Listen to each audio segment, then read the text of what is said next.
Silicon Valley is the creative epicenter of the technological universe. The land of Zuckerberg, Sandberg, and Brin has nurtured such fertile minds as Menuhin, Stern and Fleischer, heirs to century-old creative traditions.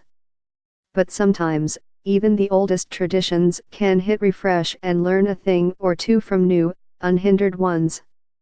Daniel Hsu, a native of Fremont, is now in the process of absorbing both, and he watches as the two worlds pass each other by.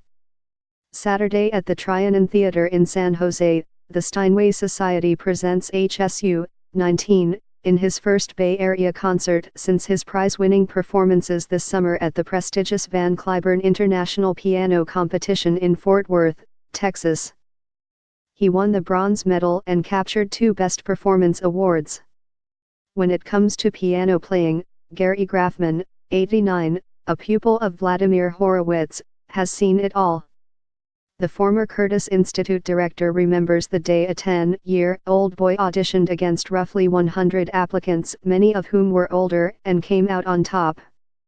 Daniel played many wrong notes that day, but he was exceptionally musical, recalls Grafman. He developed very quickly. By 12 or 13, he was already terrific, not just very talented, but really accomplishing all kinds of things at the instrument. Sue's prodigious musical gifts would take him from 3rd grade at Weeble Elementary in Fremont to one of the most prestigious music conservatories in the country, following in the footsteps of siblings Ashley and Andrew, who are Curtis alumni. Ironically, it was there, in the artistic haven of Curtis, that Sue's Silicon Valley roots began to surface. He developed an interest in computer programming, and with the help of friends, contributed to the creation of Workflow, a prize-winning app that was acquired by Apple in March of this year.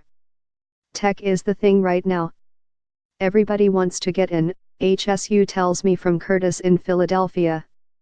One thing I've observed in the tech world is how people come together and solve problems. I wish I lived at a time when music was that way.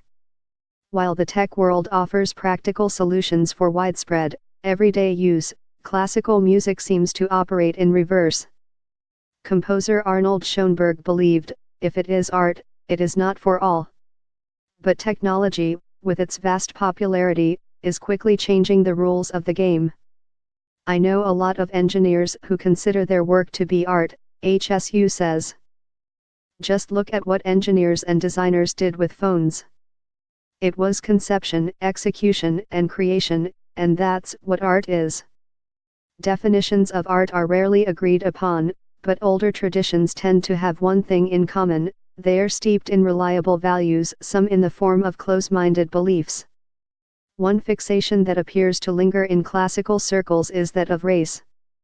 Racism is a deep problem that seems like it will always exist, Hsu says.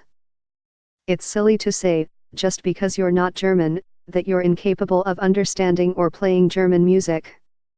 Of course, if you're playing a work written by a German composer, immerse yourself in the history and the culture.